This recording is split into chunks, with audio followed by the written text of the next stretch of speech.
Hello and welcome to Legal Thinking with me, Liam Pear. And me, Ed Wootton. Ed, how are you doing? Yeah, not too bad. Had a good bank holiday weekend to close off our period of inactivity again, which we all just went on holiday, really, didn't we? So yeah. I saw Book of Mormon. Have you ever seen Book of Mormon? No, I haven't. I'm attempting some witty banter before we launch into the deep stuff. Yeah, it was fantastic. I hadn't seen it before. I did a really nice theatre as well. I'd really recommend the theatre, if not the actual production. I've been tempted by it a few times. I've heard good reviews, but yeah, no, sounds interesting. I might have to check it out. I'm not really a theatre person, but you know, the odd play.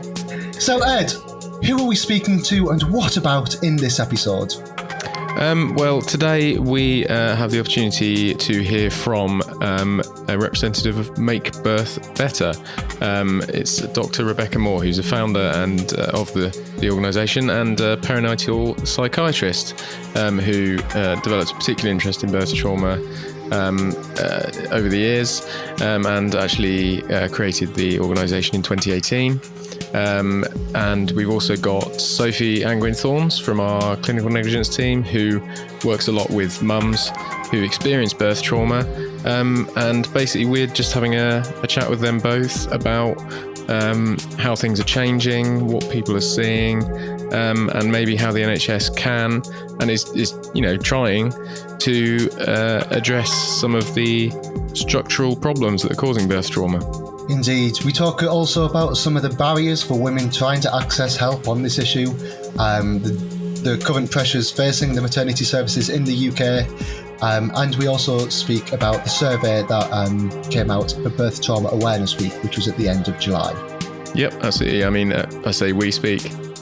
We had a really great conversation because they just did all the talking for us, so it was a very easy podcast. Indeed. So without any further ado, let's roll tape. Thanks for joining us, both. Obviously today we're going to be talking about birth trauma and the help that women can access or maybe struggle to access. And I just wanted to maybe open with you, Rebecca, to maybe chat about what you or have seen are the barriers to women still in accessing the help they need when they've had a birth trauma. Yes. Well, a lot, unfortunately, for a lot of women still. So there can be barriers in terms of accessing support after you've had a traumatic birth. Sometimes it might be that you try to access support in a subsequent pregnancy. And I think it can be really difficult for women to know how to start those conversations and who to go to that has the expertise to listen to them. Often people try to begin to share their stories and don't have a particularly good response. So there's lots and lots of hoops sometimes that I think people feel they have to jump through to get support. Sometimes it works really, really well, but I think it's really variable for people across the UK still. And it's still an area where perhaps some people are not very aware of birth trauma and how it might present, and how difficult it might be for people to seek support. And we've said women, but it can also be men, of course. It can be partners as well. So lots and lots of barriers that are still in place. And I think particularly at the moment, we know everybody's reading in the news that, services are very stretched. There's often long waiting lists. So it can feel like a very, very long time to wait for support when you're feeling really desperate for that help. Mm-hmm. You mentioned just there about some of the stresses that are being reported at the moment. And I mean, there's been media reports of supply chain issues as well, causing lack of access to pain relief and epidurals, as well as the staffing crisis. Do you want to talk a little bit more about the pressures that would you like to talk a little bit more about the current pressures on maternity services in the UK? Yeah, well, I think we know that even before COVID, the pressures were there. But COVID has really sort of exacerbated the pressures in maternity and all across the NHS, really, particularly in terms of people leaving the profession. So we hear a lot about midwives and obstetricians leaving So there's beginning to be gaps in the workforce that aren't being refilled. Alongside that, we know that there's sort of a backlog of work to be done from COVID. But of course, the one thing that didn't stop through COVID was people having babies. That couldn't be paused or delayed. So, we have a very overstretched, overworked group of people that worked consistently under intense pressure all the way through the pandemic. Alongside that, also, we have people working in maternity just feeling really exhausted and really burnt out, and feeling that they're being asked to do more and more with less and less resources and time. And we know that this is really important, particularly when we're talking about birth trauma. Because what can happen is that we have people caring for women in labour that are actually traumatised themselves. There have been a couple of recent studies in the last few years that have shown that there's huge numbers of midwives and obstetricians that actually have PTSD themselves from all the things that they've seen and witnessed at work. And when you have somebody looking after you that's traumatised, that can understandably sometimes affect the care that's given, and then women perceive that as being not compassionate or not kind, or somebody not really being there for them, and then you get this whole kind of circle of trauma going on. So really thinking about how we protect and support our maternity staff, for me, is a really, really important part of how we think about birth trauma as well. That's really interesting to hear about the vicarious liability and recognising that as a problem within the maternity staff. Do you think the NHS themselves are recognising that and giving appropriate training and support for the staff to ensure that that they're retained and they don't leave the profession? I think that there are definitely things beginning to come through where the NHS is becoming much more aware of trauma and trying to work in a trauma-informed way. And definitely there's, a lot more focus on that and a lot of thought being given to how can we do this. I think what's missing is that sort of translating down to the shop floor, to the person in the middle of their 12-hour shift. That sometimes still, that can feel like a very abstract concept and something that when you're turning up, and you're the only qualified midwife on the shift looking after however many women, and it feels really frightening and unsafe. We hear these kind of stories at Make Birth Better about the immense pressures that teams are under. And, they're all working really, really hard in very, very difficult situations. So I think, there isn't yet enough in place to really meaningfully support a lot of teams with the kind of day-to-day pressures that they face. I was just wondering whether turning it back to, I'm actually 36 weeks pregnant myself, and just turning it back to being a pregnant person within maternity services. Do you think there's enough recognition of birth trauma itself within the NHS? I think in my first pregnancy, in the 6-week GP check, there was a sort of a cursory question about, do you feel depressed? And I think there's potentially a good pathway for you if you sort of tick box the postnatal depression box, but it goes so much beyond that birth trauma. Do you think sort of the process is set up to recognise that, or do you think there's understandably perhaps just a bit too much reliance on dealing with someone that's got traditional postnatal depression? Yeah, I think that's a really good point. And I think, obviously we've made huge strides in terms of how we look for and assess postnatal depression, and that's great. But not all postnatal mental health changes is depression.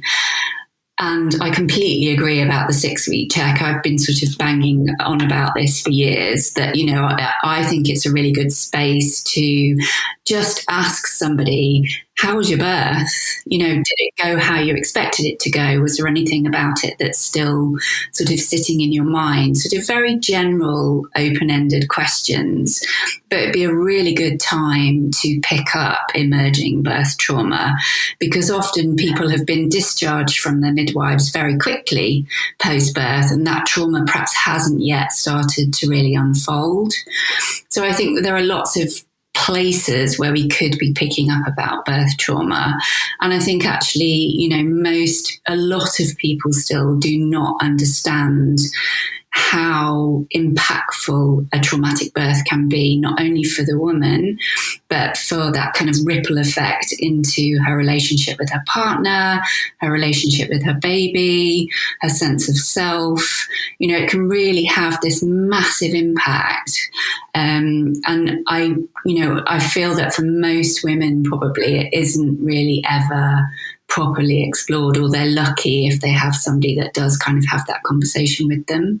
I was just going to roll it back a little bit as well, and maybe just talk to you about how someone might recognise that they have trauma or maybe PTSD. Like how does what maybe symptoms might they be experiencing, or should they look out for? So birth trauma is actually relatively common, and we know that from most of the data that comes out at about 30 to 40% of women might find some aspect of their perinatal journey traumatic. And that might not be the birth. It might be something that happens in pregnancy. It might be something that happens postnatally, or it might be a combination of different things. And the key to it is that something that person finds intensely difficult, frightening, or stressful. So it may be that it's about feeling out of control, that you feel that your pain's being dismissed, that you feel you were left alone, and were worried that something was going to happen to you. It might be a medical emergency, but it doesn't have to be a medical emergency. So there are a whole host of things that people might find really frightening and really distressing, and can be the cause of their birth trauma. And sometimes people will have symptoms that last for weeks, or it might last for months, or it can last for years.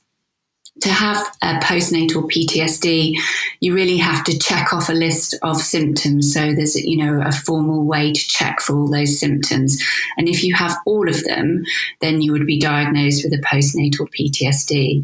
But sometimes people might have birth trauma. So they might have 5 symptoms out of the 10, say, and still be really, really significantly affected day to day, but not have a clinical PTSD. So out of that 30 to 40% that feel traumatized by their birth, around 5 to 8% will have a formal clinical PTSD. And how it presents for each person is really, really different. So I always think of it as sort of a birth experience that either you want to just completely block out your memory, you can't think about it, you can't talk about it, you might have gaps in your memory because it felt so overwhelming and frightening at the time. Or it's a birth experience that you just can't stop thinking about, can't stop talking about. You're constantly reliving it, you're constantly replaying it, and it can feel like you're actually physically back there in time replaying it. And alongside that, you can get things like nightmares or sort of visual flashes of things that happened at birth. Often people feel very sort of switched on, like worrying that something else bad is going to happen to them. They feel unsafe. They feel really panicked. They feel that they jump easily. They feel really angry, really irritable. And it can really sort of affect your sense of safety in the world. The world can feel much more unsafe, like you're at risk. So often people want to stay at home. It can have a massive impact for people's sexual relationships because people are frightened of getting pregnant again, so they don't want to have sex. It can really impact people with their baby because they sometimes will begin to worry that something might happen to baby. So they want baby to be with them all the time. They're checking baby repeatedly through the night. And, each person will have their own story and will have their own mix of those symptoms. But I think you can see if you're experiencing, 1, 2, 3, 4 of those symptoms, it's a really difficult place to be, while at the same time you're also a new parent. So it's really, really important that we pick this up and get people into the right treatment as soon as we can. Yeah, and you did a bit of a survey about the topic earlier this year, didn't you, for Birth Trauma Awareness Week? Is that right? And you found some interesting things in relation to the wider impact, like you mentioned, on sex life and things like that, but other things relating to diagnosis and treatment? Yeah, so we have done a couple of campaigns with Make Birth Better. So the one that we did this year was in collaboration with the Birth Trauma Association and the Australian Birth Trauma Association. And that was looking really at the impact of sort of physical birth injuries and trauma on women's lives. And as you said, we found that there was just this huge ripple impact in terms of people's sense of their body, sense of their sexuality, thinking about having other pregnancies, their sort of confidence and self-esteem.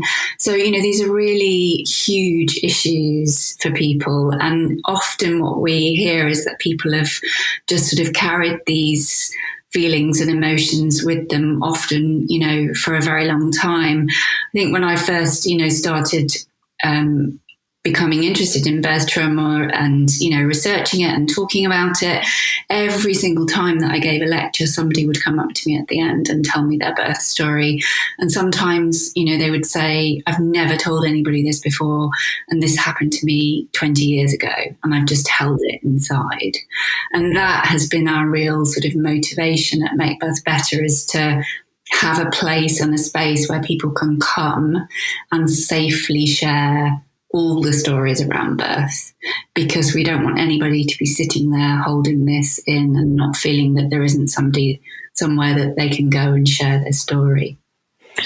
From my experience, I feel like often in a very privileged position when we act for our clients and help them through their sort of physical and psychological birth trauma they may have suffered. But my observation of it is that it is so subjective, birth trauma, because arguably I see clients who have suffered quite a significant physical injury, but not all the time is there birth trauma. Quite often there is. And then when I speak to my friends in my own network about their births, they have a seemingly textbook perfect birth that you perhaps you would hope for, and their outcome is something that rings true for birth trauma. So it's just an understanding of, we've all got our own vulnerabilities and we're so subjective to it. And it, I found it quite interesting, just the range of outcomes you can have. It's almost scary that you can sort of go into your birth, no matter what the birth is, you could still come out with birth trauma. So it is, with that, I imagine it's quite a prevalent thing that can occur. Yeah. And I think, it's often, I suppose, in talking to so many people over the years, I think often it is very much around how people have been made to feel.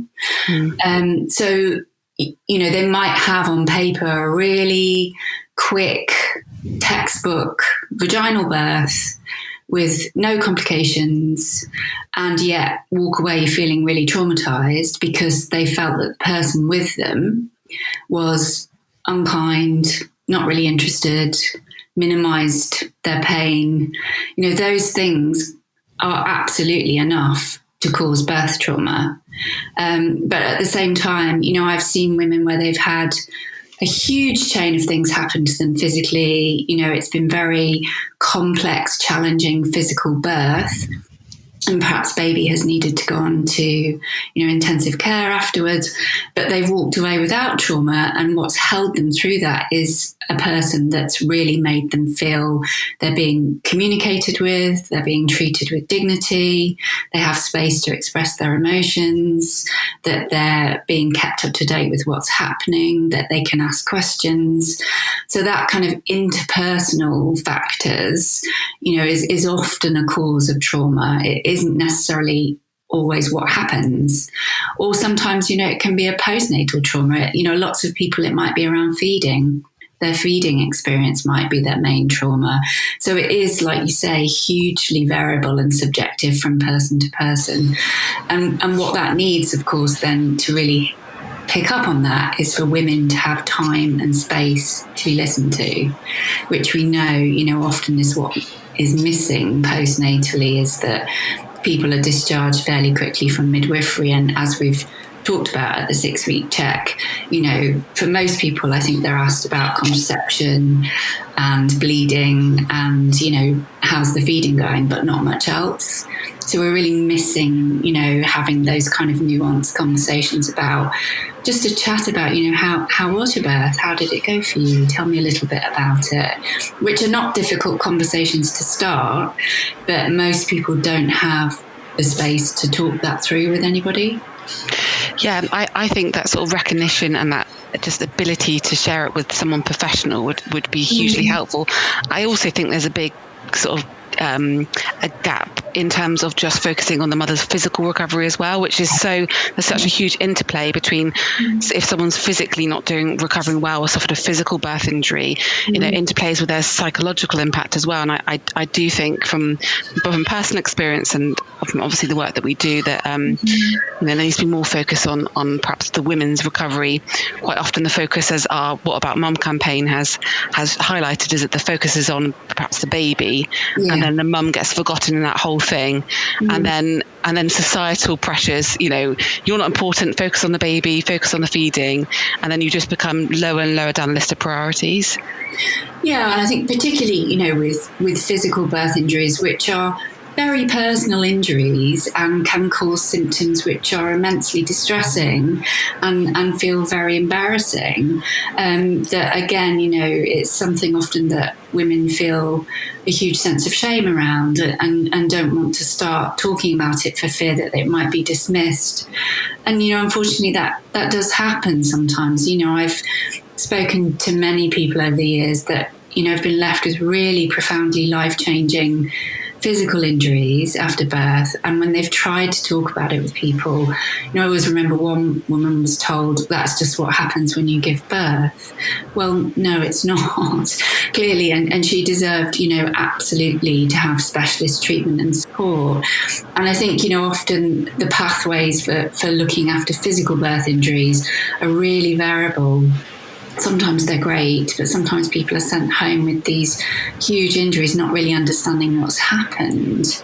And, I completely agree that we need to do much better in terms of thinking about women's physical health as well, and, how we kind of care for that postnatally. And also, when speaking to women who have suffered those big physical injuries, I think a lot of the shock and the psychological trauma comes from the lack of preparation. In preparing for pregnancy, they're never advised or never informed this could possibly be an outcome where perhaps they're left incontinent in the worst case scenario. And I think that feeds into it because they're just left so shocked in hospital with a new baby as well. So I think there's lots of work to be done with better preparation, better informed discussions around birth choices throughout that pregnancy, and then to better arm those women when if unfortunately they are left in a circumstance where they suffered a physical birth injury as well. I agree completely with that, and I think there's a real issue with the way we sort of provide antenatal education for most women. I think antenatal provision in the NHS has sort of got smaller and smaller and smaller in terms of what's offered, and often it's delivered in sort of big groups where there isn't really the time or the space to kind of ask questions. And I guess alongside that goes this kind of narrative that, we mustn't tell people what might happen because it might be too frightening or too scary, or, we don't want to scare people. And I think, actually what women and their partners want is information that they can think about themselves and weigh up and research more about if they want to. And we do people a real disservice by not kind of talking about all the things that could happen during birth, and that must include physical birth injuries as well. And that's not, it's very possible to have these kind of conversations, not to scare, but just to inform people. And everybody that I've spoken to that's had a physical injury invariably says, I wish somebody had told me about this beforehand. I wish I could have thought about that and it would have affected my birth choices. And, I wish I'd known about it and been able to weigh that decision up for myself in terms of my choices. Because what happens then is people are left feeling really powerless afterwards and that they had no agency. So I think anything we can do to improve that antenatally is absolutely part of the picture in reducing trauma as well. And from my experience, that, informed consent aspect, which needs to be patient-led, long gone are the days of doctor knows best.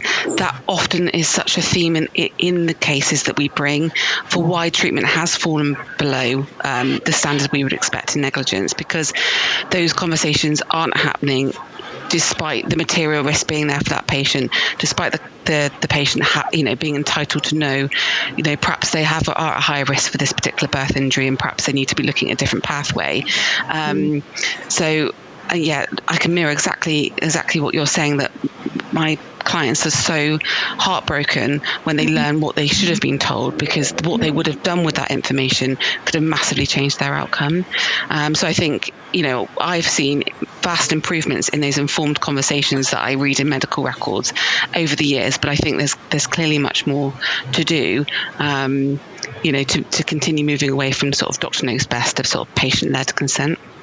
Yeah, and I think we're not truly there yet. I think I agree, it's got better, and there's things like the I Decide tool, which obviously birthrights have been involved in developing, which really places women at the centre of that consent, which is great.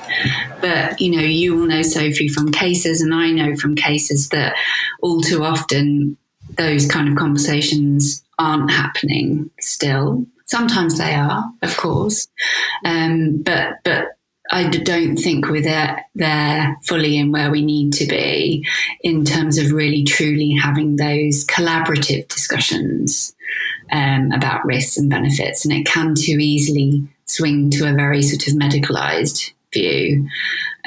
So still lots of work to be done in that area, I think.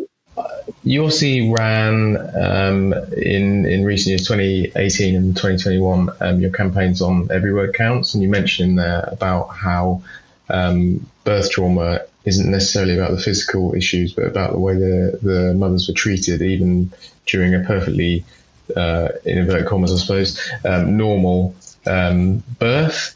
And I just wondered how, both of you felt about the NHS long-term plan, and how the kind of specialist mental health services and that more of the focus on mental health services might help to improve the kind of birth conditions, with professionals maybe taking into account more about what they're saying at the time and all that kind of stuff. Do you think that'll have much of an impact on that kind of thing?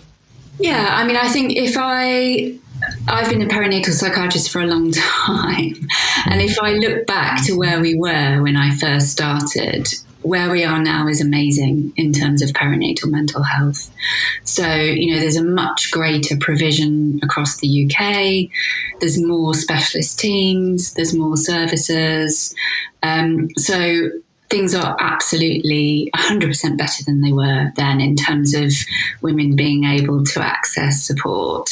And, there's some really lovely moves to extend the support longer for up to 2 years postnatally, to involve partners more, which is great, and more awareness of, the different types of families that we see now. So, really trying to provide more bespoke support and care. So all of that is absolutely amazing. And, definitely huge strides have been made compared to where we were. But I think, alongside that runs the things we were discussing earlier about, workforce being understaffed and overworked and under-pressured. So, you still do get areas, of course, where care is not good enough and can fall down. And, there's always work to be done to make things better. And I think particularly around trauma and birth trauma, we're involved in training lots of NHS teams, and they really, really want to know more about it, to provide better care, to provide better services. So there really is a genuine wish to learn more and be more trauma informed. But it's just that, that is very difficult to do in a system that is constantly, relentlessly working under immense pressure. And these things take time. We're not just talking about learning some new technique. We're talking about whole systemic change in the way we, it needs to run through the whole organisation. We need to think about staffing, retention, support for teams, so it will come. I truly believe things are changing, but it's such a huge system to change that it will take time. And claimant side, are you seeing any change, Sophie, that's like in the way people are treated, maybe when they have trauma, perhaps, or? It's difficult because I see cases obviously where something's gone wrong.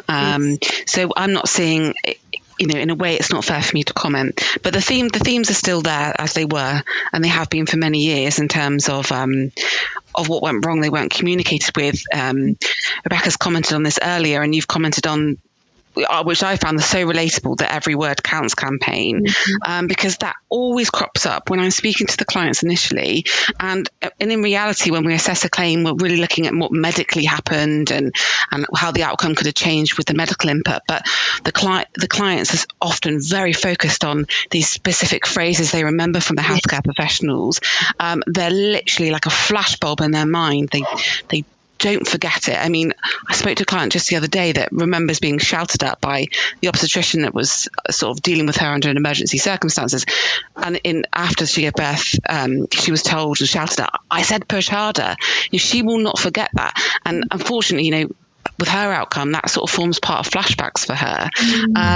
So a lot of it, there's, to me as an outsider who doesn't, that of course appreciates such a huge organisation as the NHS is, and the systemic change that needs to take place, but certainly the work that Every Word Counts campaign did, and what seems to me is an easier fix to change the language, would have a really big impact on people's outcomes and their perspective of how their birth went, I would say, just being met with sort of kindness and compassion. But obviously the flip side to that is that there's really, really hardworking staff, really, really under pressure in the NHS. So it's really difficult. Yeah, it's difficult. Okay. I wonder whether to close, we could talk about basically where women can go if they don't feel they can get the professional support they need, or the recognition they need for the trauma they're feeling, and perhaps how to get involved with your charity as well. So I think if people, often it's hugely courageous and difficult to go to your GP, because it's normally your GP or your health visitor, and try to begin to describe that you're feeling traumatized. And sometimes that goes really well and there's lots of support offered, and sometimes it doesn't, and that can feel incredibly difficult. So always know that you can go back and ask to speak to another GP. A lot of practices now have a perinatal mental health lead in their surgery, so you could ask to see them. If you feel that you can't speak to somebody of a professional background, then one of the other amazing resources I think that has really exploded over the last few years is sort of peer support, which can be absolutely invaluable. So there's lots of great helplines like Pandas. The Birth Trauma Association has a Facebook group forum. And obviously at Make Birth Better, we have a really active Instagram feed in particular, where often people are sharing sources of support and are at different phases of their healing. So that can be really lovely, because you sometimes have women in different phases of healing beginning to support each other there. So that can be a really great place to start to have conversations that perhaps feel too difficult yet to have with a professional. I think the beauty of social media also is you can be anonymous, so nobody knows who you are or where you live, and that can sometimes enable people to feel freer to start those conversations as well. Obviously, for lots of people, they use friends and family as their main supports. Journaling can really help some people, so just writing it down, writing an email, writing to that person that made you feel traumatized, but you don't send it necessarily. Or sometimes people do want to make a formal complaint, and that is really healing for them, to write a letter to their hospital and ask for them to respond. And you might use any or all of those ways to heal. In terms of Make Birth Better, the best thing to do is to look at our website, makebirthbetter.org.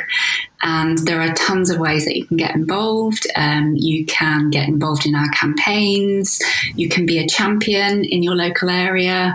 We offer specialist training for that. And then there are lots of different ways that you can network and get in touch with people locally and check in with what people are doing locally and push for change that way. We have some really great online teaching that is really low cost that we're running again, and we run twice a year. So just pop us an email, make contact. We really welcome people to get involved. We share people's research if they're doing interesting research. We share best practice. So loads and loads of different ways that you can get involved with us there. Great stuff. So I guess all that's left to say is Rebecca and Sophie, thanks very much for your time. Thank you. Thanks very much, guys. So yeah, really great to hear from Dr. Rebecca Moore there and our own very own Sophie Angwin-Thornes. And you can find out more about the charity, like Dr. Moore said, at makebirthbetter.org. They're currently running a No More Excuses campaign, basically trying to increase funding to address the issues found by Donna Ockenden in her recent review of maternity services and care. So yeah, that's hashtag No More Excuses. You can also find out about Sophie and her team's report from last year, What About Mum, on our website at rdbkgoodman.com/whataboutmum, all one word. If you enjoyed this podcast, please do make sure to click the little plus button in your podcast app of choice, and that will subscribe you to future episodes. And you can also listen to our backlog, our quite hefty backlog now. We've done quite a few of these. It's getting quite impressive. Which is available at rwkgoodman.com/legal-thinking. Yep, you definitely can. Yeah, that is correct. I set it up myself. Yeah, you can find quite a few in there, as well as links to our YouTube channel where you can listen to it as well.